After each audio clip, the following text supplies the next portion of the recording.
The key of resume writing is being able to talk about your experiences in such a way that employers can identify your skills and approach to problems. One way to help organize your experiences is to use the PARC method.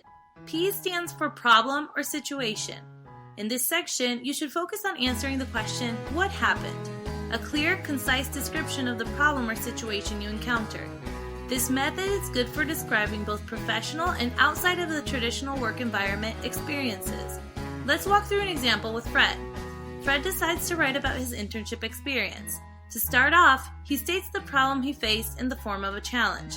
This sets the stage for showcasing your skills. A stands for action. In this section, you address the actions you took, responding to the question, what did you do?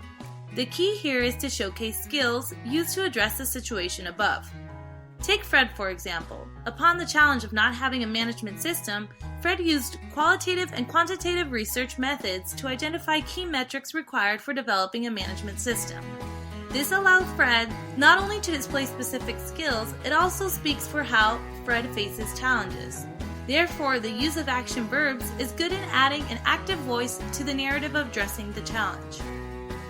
R stands for results. The focus here is to communicate the results of the actions you took to address the problem or situation. This section is of most importance to add meaning and value to your experiences.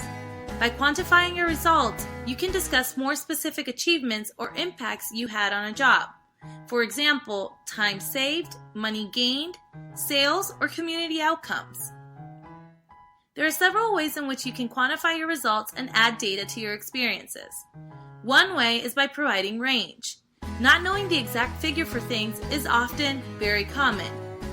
But one way to overcome this is to use a range. It is okay to ballpark as long as your estimates are honest.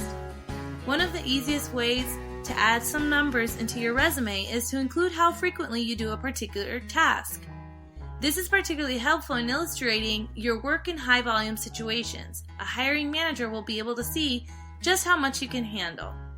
Lastly, using a skill can help set perspective more abstract outputs. Think about all the things you do or did to ultimately save your company, organization, or group time and/or money. If your experiences are not directly tied to a monetary outcome, consider adding how many people you interact with or serve. Even soft skills come to life with a few numbers thrown in. Lastly, K stands for knowledge. The key of this section is to address not only what you learned, but how you applied it. Many times this can be in the form of professional knowledge or skills.